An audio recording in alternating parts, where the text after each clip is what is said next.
অন্তর্বর্তীকালীন সরকার ক্ষমতা নেবার পর থেকে আমরা বারবার দাবি করেছিলাম যে রাষ্ট্রপতির দায়িত্বে চুপ্পু আছে, চুপ্পুকে সরে যাওয়ার জন্য। এবং আজকে গতকালকে বিভিন্ন পত্রিকাতে দেখতে পাচ্ছে যে চুপ্পুকে নাকি এই মাসেই সরিয়ে দেওয়া হবে এবং বিকল্প কাকে দায়িত্ব দেওয়া যেতে পারে এই নামগুলো আমাদের কাছে আসছে।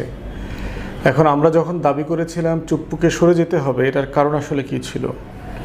প্রধানতম কারণ ছিল হচ্ছে যে ফ্যাসিবাদের যে দারোয়ান বরকন্তাজ যারা যারা আছে বিভিন্ন জায়গায় জায়গায়, এই পিলারগুলোকে একসাথে বিদায় করে দেওয়া। তা না হলে যেটা যায় যে ফ্যাসিবাদের যে চিহ্নগুলো থাকে এরা বিভিন্ন জায়গা থেকে ক্ষমতার অপারেশন অপব্যবহার যা যা করা দরকার সেগুলো তারা করতে পারে। আমাদের মনে আছে যে মানব জমিনের সম্পাদক মতিউর রহমান চৌধুরী সাহেব চুপ্পুর সাথে গিয়ে দেখা করেছেন, একটা ইন্টারভিউ নিয়েছেন কাইন্ড অফ, এবং চুপ্পু নিজেও একাধিকবার বিদেশি বিভিন্ন সংস্থাকে ইন্টারভিউ দিয়েছে। সেখানে কিন্তু সে বারবার বলেছে যে হাসিনার কোনো পদত্যাগপত্র সে পায় নাই, সে দেখে নাই এটা, এবং এটা ইন্টারভিউ আকারে মানব জমিনে ছাপানোও হয়েছে। তারপরে অন্তর্বর্তীকালীন সরকারের বিরুদ্ধে অনেকগুলো অভিযোগ করেছে, তাকে কোনো বিষয়ে জানানো হয় না, তাকে বের হইতে দেওয়া যায় না, কোনো প্রোগ্রামে তাকে দাওয়াত দেয় না, বিভিন্ন ক্রয়পত্র জাতীয় দিবসে ছাপানো হলে তাকে তার নামে যে বাণী যাওয়ার কথা সে বাণীগুলো দেয়া হয় না। মানে মোটা দাগে যে তাকে রাষ্ট্রীয় যে প্রোটোকল তাকে দেওয়ার কথা সেটা সাফিসিয়েন্টলি দেয়া হয় না। কিন্তু আমরা সেই সময় দেখলাম যে বিএনপির কারণে মূলত তারা চুপ্পুকে সরাতে পারেনি। কারণ বিএনপি বারবার বলেছে যে সাংবিধানিক ধারাবাহিকতা, রাষ্ট্র এত অস্থির হয়ে যাবে, এটার প্রয়োজন নাই, এগুলো সেগুলো। এবং এখনও পর্যন্ত আমরা দেখেছি একই যুক্তিগুলো বিএনপির মুখ থেকে বারবার এসছে। ৭২-এর সংবিধান, মুক্তিযুদ্ধ, ব্যবসা চেতনা, তারপরে চুপ্পু, এই বিষয়গুলোর ব্যাপারে তাদের পজিশনটা প্রায় আওয়ামী লীগের কাছাকাছি।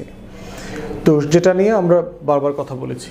এখন প্রশ্ন হচ্ছে যে চুপ্পুকে সরিয়ে দেওয়া দরকার, সরানো হলে আসলে কি করা দরকার? প্রথমত হচ্ছে যে রাষ্ট্রপতি থাকার কারণে তার ব্যাপারে অনেকগুলো প্রিভিলেজ কাজ করতেছে। দ্বিতীয়ত হচ্ছে তার বিরুদ্ধে কিন্তু অনেকগুলো অভিযোগ আছে। একটা অভিযোগ হচ্ছে দুর্নীতির, যে সে যখন জজ ছিলেন, জুডিশিয়ারিতে ছিলেন, তার সহকর্মীরা অনেকেই বলেছেন যে খুবই দুর্নীতিবাজ বিচারক ছিল, এবং সেটা তদন্ত হওয়া দরকার, কথা আসলে সত্য কিনা। আর দ্বিতীয়ত হচ্ছে যে দুদকের যখন কমিশনার ছিলেন খুবই দুর্নীতিবাজ কর্মকর্তা ছিলেন, এবং তাকে বস্তা ভরে টাকা দিয়ে আসছে এমন লোকজন আমাদেরকে বলেছে যে আমরা নিজ হাতে বস্তা বস্তা টাকা দিয়ে আসছি তাকে। এই লেভেলের দুর্নীতিবাজ কর্মকর্তা ছিলেন। এখন এইটা সিরিয়াসলি তদন্ত হওয়া দরকার যে আসলে এইরকম একটা খারাপ মানুষ যদি হয়ে থাকে তার আসলে রাষ্ট্রপতি হওয়ার সে যোগ্য কিনা, তাকে এই মানের একটা খারাপ লোককে রাষ্ট্রপতি করা যায় কিনা আইনগতভাবে এবং নৈতিকভাবে। দ্বিতীয়ত হচ্ছে তার ব্যাপারে একটা বড় অভিযোগ হচ্ছে এসালমের যত কর্মকাণ্ড আছে এগুলোর বৈধতা দেয়া, ব্যাকডোরে সাহায্য করা। ইভেন এসালম যখন ইসলামী ব্যাংক দখল করলো ডিজিএফআই এবং শেখ হাসিনা সবাই মিলে, তখন কিন্তু এসালম তাকে এখানে গুরুত্বপূর্ণ দায়িত্বে নিয়ে আসে ইসলামী ব্যাংকে ডাইরেক্টর করে। তো এসালমের এই যে বিশাল বিশ্বজুড়ে তার যে দুর্নীতির সাম্রাজ্য, এই লুটপাটের সাম্রাজ্য, মাফিয়াতন্ত্রের সাম্রাজ্য, এখানে আসলে তার কতটুকু স্টেক আছে, তার কতটুকু ভূমিকা আছে। তৃতীয়ত তার বিরুদ্ধে একটা অভিযোগ আছে সে ভিন দেশের নাগরিকত্ব অথবা রেসিডেন্সি সে নিয়েছে। মালয়েশিয়া, দুবাইতে তার সম্পত্তি আছে এবং তার ওখানে রেসিডেন্সি আছে। যদি সেটা থেকে থাকে সেটা ইনভেস্টিগেট করা দরকার যে আসলে এটা সত্যতা কতটুকু এবং এই টাকা আসলে উনি কীভাবে পেয়েছেন। আপনারা সবাই জানেন যে মালয়েশিয়াতে অথবা দুবাইতে সম্পত্তি কিনতে গেলে, রেসিডেন্সি কিনতে গেলে আপনাকে অনেক টাকা ওখানে ইনভেস্ট করতে হবে। একটা সরকারি চাকুরে বিচারক মানুষ কয় টাকা পেনশন পেয়েছেন? তাহলে এগুলো উনি কখন পাইলেন?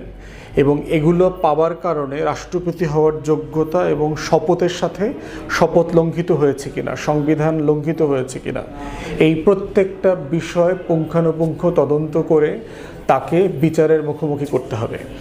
এর বাইরে হচ্ছে গত 2 বছর ধরে তার ব্যাপারে বেশ কানাঘুষা আছে, সেটা হচ্ছে তিনি হাসিনার সাথে অ্যাক্টিভলি যোগাযোগ মেনটেন করেন।